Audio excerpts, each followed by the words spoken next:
Hello darling, today I'm going to show you how to make some bead encrusted candle holders using repurposed glass jars and seed beads.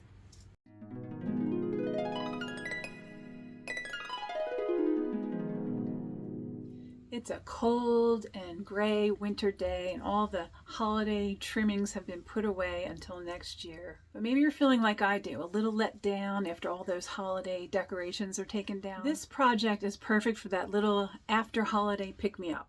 So if you're looking for something cozy and colorful to do, this is the project for you. We're going to be taking some thrifted glass jars and putting some glue on them and then just sprinkling on some seed beads and then letting that dry. And when we're done, we're going to have a set of really colorful, fun candle holders. This project is pretty simple to do and I would recommend it for even beginners. So let's get started. Materials we're using today are glass jars, seed beads, some Mod Podge dishwasher safe, a container for our glue, and a paintbrush.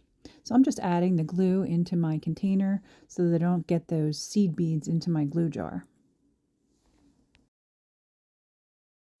I'm going to work over this plastic basin so that it will catch any beads that pop off or fall off my jar, and then I can just pop them back into my container. Using my paintbrush, I get a bit of glue on it, and then I just dab the glue onto the jar. There's no science to it. It's really just dabbing to make sure that there's going to be enough glue on there that will catch and hold the beads once I set them on there. So I usually work in about a couple inches wide, maybe a quarter of the jar at a time, let that dry, and then continue.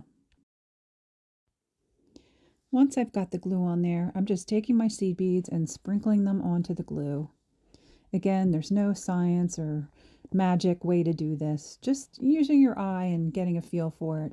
You can stick a few beads on there more intentionally if you think there's some blank spots, but we can always go back and fix this later. Gather up whatever seed beads fell off your jar and then just put them back in the container and let this set and dry so that you can begin working on the next section.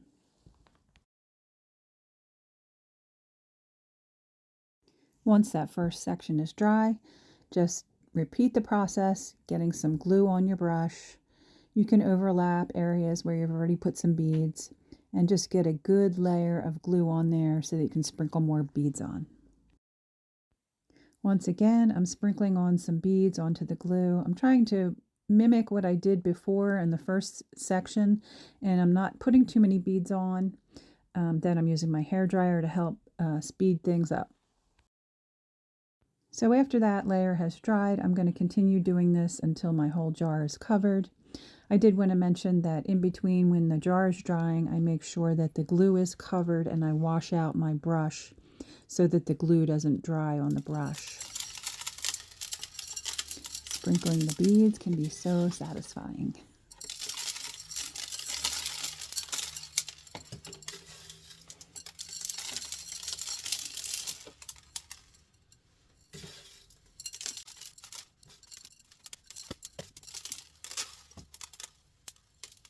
Okay, and once you've got your jar all covered with the beads, you're just going to set it aside and let it dry fully. I'm impatient, so again, I'm going to use my hairdryer to help speed up the drying process. You can just do one jar if you want. I did 3 myself because I think they look really nice as a set of 3. Once they're dry, just add some candles and there you've got it.